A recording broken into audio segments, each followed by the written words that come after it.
पालघरचे पालकमंत्री आणि राज्याचे वनमंत्री गणेश नाईक यांनी विक्रमगड इथं झालेल्या जनता दरबारात भाषण करताना प्रशासन आणि सत्ताधाऱ्यांवर थेट निशाणा साधलाय।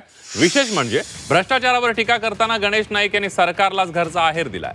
राज्यात एकीकडे पूरग्रस्तांना मदतीच्या पॅकेजची घोषणा केल्यानंतर मुख्यमंत्री, उपमुख्यमंत्री आणि विविध जिल्ह्यांचे पालकमंत्री पूरग्रस्त भागाच्या पाहणी दौऱ्यावर आहेत।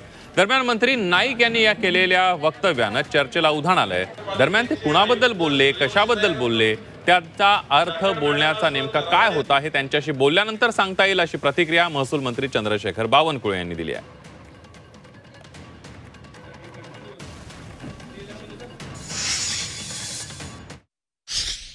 मंत्री आमदार सुद्धा जर नालायक असेल तर त्याच्यात सुद्धा सगळ्या गोष्टी बाहेर काढल्या पाहिजे का नाही काढायच्या? काढल्या पाहिजेत।